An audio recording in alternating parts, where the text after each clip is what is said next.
What's going on, Canes fans? Happy New Year. Peter Ariz here with CanesInsight.com. And I'm bringing you today's post-game basketball show. Canes Hoops postgame as Miami loses their first game post-Jim Larranaga at the helm as Bill Courtney, interim head coach, led these guys up to Boston College. And, man, they came out with a ton of energy in the first half. Got out to a great start, had their lead up to actually 19 points as Miami, at the end of the first half, there started to fall apart a bit and the energy wore down. Boston College, who was a team coming into this one at 8-5, 0-2 in the conference. So not a great start to the year for them, but they slowly chipped away. Miami could not maintain that energy, still without Nigel Pack. So relying on the young guards late in the game there, Jaleel Bethia, as well as Austin Swartz, who had made a nice step back three. But by that point, the game had kind of already gone out of Miami's grasp. Matthew Cleveland, good game from him, 21 points, really competed on the defensive end. And look, in the first half when Miami was having a lot of success, the game was kind of slowed down. They were feeding the ball into Lynn Kidd, who had 14 in this one. But he was able to assert himself offensively there in the first half. And then over time, man, it was a really concerted effort, balanced effort, I should say, offensively for Boston College, who all 5 of their starters were in double digits. So across the board, they hurt Miami inside. Outside, even they started to hurt Miami late. Beetle hit a big 3 there. So tough game for the Canes. Appreciate who's everyone who's on with us now. Almost 250 people here live. So appreciate the support again. This is the Canes Hoops post game show. I know a lot of you guys come to us for the football stuff, but I always go live here after the basketball games. And as always, the basketball content is presented by Ariz Law. Yes, this is my father. You can check out his website here at arizlawpa.com. And what he specializes in, guys, is estate planning. So wills, trust, probate law, corporate law, very, very important stuff in terms of planning your future. You know, if you're someone who has a family, if you're a grandparent, if you're a parent, if you have kids, you have to plan your future. Not always stuff that we like to talk about here, but very, very important. So check out his website, arizlawpa.com. Go schedule a consultation for free with him. And, he's been doing it as long as anyone here in Miami. So if you guys need something like that done, go check out his work. So getting back to the game today again, right? So this is second conference game for Miami. Obviously, Bill Courtney taking over in an interim basis for Jim Larranaga. The team just found out last week, as we all did, that Coach L was stepping down. Really an awful start to the season so far, kind of building on what happened last year. We understand completely new roster, but I think what we're looking for here at the end of the year is, number one, these guys to play hard. I think at times the effort hasn't always been there, right? So they came out, played hard today, didn't keep it together, right? And that was unfortunate. The way the second half was, it was 49-27 in favor of BC, right? So defensively just really fell apart there. Canes Cats Heat 305 says this is a devastating loss for sure, man. When you have a 19-point lead, let's go back to what happened there. You jump out to a huge lead in the first half there. Boston College went really cold offensively in the first half, so they were not in sync whatsoever offensively.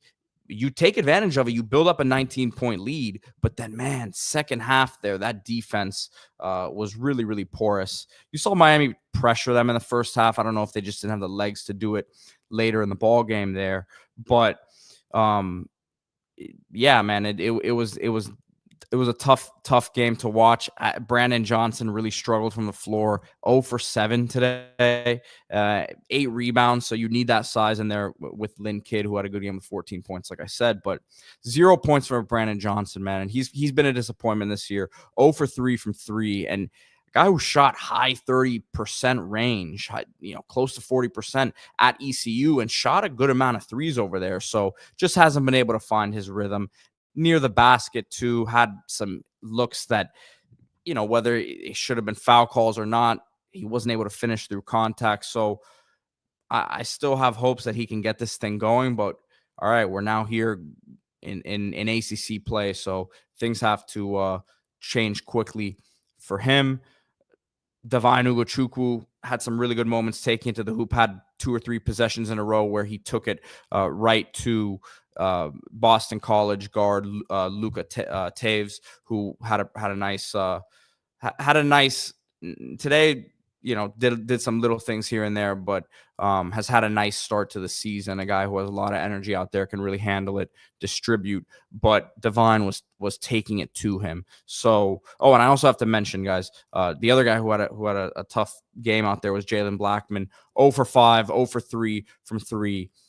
Kind of relied on these young guys late. Jaleel Bethia, he had that nice take at the basket where he had the and one, missed a couple free throws, missed 1 for 3 from the field, and he was playing, right? So again, the rhythm offensively, there really just seems to be no flow. Matthew Cleveland led the team with 16 shots taken, and I liked his assertiveness offensively. It's really what we would love to see consistently from him. So Lynn Kidd and Cleveland were the only 2 guys who had double-digit shot attempts, which they're a couple of the older guys here in the bunch. So you would hope that to be the case here, but you also want to see some of these young guys get some more confidence. Austin Swartz shot it 8 times, 2 for 8 from the field, 1 for 7 from 3. He's got a good looking shot. They weren't falling, but I do like to see that confidence from him. And quite frankly, I want Bethia to have that sort of confidence as well as these games progress. Let me get to some of these comments here. Sorry, guys. Canes Cats 305 says, what happened in that locker room?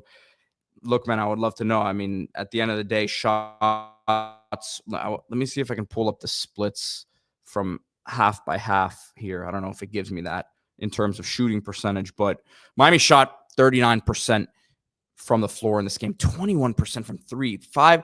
I mean, look, you guys tell me if I'm wrong. Canes Cats 305, but like, I thought this team would be a way better 3-point shooting team by the numbers of these guys last year. And then it's tough to you don't become a bad shooter overnight. Is it the looks they're getting? Is it that they aren't in rhythm? A lot of guys are forcing looks because they aren't in the flow of the offense. It might be, but at the end of the day, 5 for 23 from 3. And this has been consistent. They've had multiple performances like this throughout the year for a team who, again, has plenty of guys who individually are really good shooters. You look at what Jalen Blackman did last year. Nigel Pack, we know the type of shooter he is. AJ State McRae has shown the ability to shoot it, but it just hasn't been consistent as a group. Zach Lesnar says this season can't end fast enough. And it is tough, man. I'm hoping here with Coach Courtney that the team's energy level is high and at least gives us some entertaining games, right? Because I was having fun watching this team in the first half. Didn't come all together there. They couldn't finish the game, but it was an entertaining game. I'm a season ticket holder. I know a lot of you guys go to the games. So I would like for them to compete. And then it's tough because even if you do see something from some of these young guys with the coaching situation and not knowing, who's going to come back and whatnot, even if you do see something from the young guys, who knows if they're here because of the new coach and stuff like that. So yeah, I'm looking for stuff to kind of build upon, and Divine Ugochukwu continues to be something that I'm excited about. That's why I think it is going to be important to see if these guys play hard for Coach Courtney here. And look, obviously he's someone I saw the odds release. I see some of you guys asking who some of these candidates are. Vegas had odds, and he was like the 5th highest at plus 1,000 to be the next head coach at Miami. So is he a guy that could be, I don't personally think he's going to be the guy. If they go and go on a crazy run here and win 15, 16 ACC games, then he should be considered based on what we've seen this year. But for me, I think he's a guy that could be a part of the transition staff. Always important to have someone, I think, around who knows what the situation is here, the guys on the roster, all that sort of stuff. And if these guys do play hard for him, and look, they may not finish at the top half of the ACC, but if they show signs of progress, right, and competing in certain matchups and winning a game here or there that maybe you didn't expect them to, then Is there a chance that some of these guys come back? I would hope so, right? And Austin Swartz, I think, has a lot of talent to build on. Isaiah Johnson-Arrigu, we haven't seen much of him this year, but I think he's someone, if he sticks around, could be a valuable part of the rebuild moving forward. So AJ Stade-McCray is someone else who has another year of eligibility after this, and I think he brings some nice things to the table.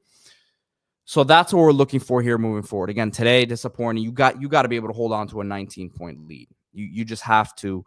Credit to Boston College for staying in the game, continuing to chip away. It was already kind of falling out of Miami's grasp late in the first half there. BC had multiple chances to get it to single digits at the end of the first half and couldn't do it. But, man, they just really took control in the ACC. Ed Canes, Cats Heat 305, thank you, man. First half, Miami was shooting 56% from the field, and they ended the game shooting 39.7%. So, I mean, shoot, you're at 56% in the first half. They must have been in the 20s in the second half. Just terrible. So, yeah, I mean, look, this is Canes Cats Heat 305 says there's no way we can have a 19-point lead and lose by 10 points. It's not acceptable. It really isn't. But that's the luck lately for Canes Hoops. I don't know, man.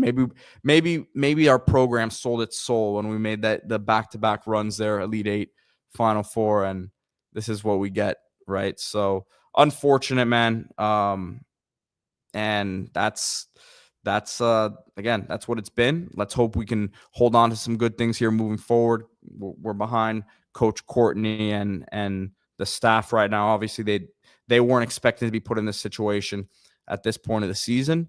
So it's tough for everyone. But we'll be doing these post games still. We have almost 600 on live here, man. So go hit that like button, subscribe to the channel. Obviously, we didn't go live today on Canes Insight football wise with the new year, but we'll be back tomorrow. So stay tuned for that. Again, Aries Law, thank you as always for sponsoring the post-game show here. Go check out AriesLawPA.com if you need estate planning work done. And until tomorrow, we'll see you guys. Go Canes.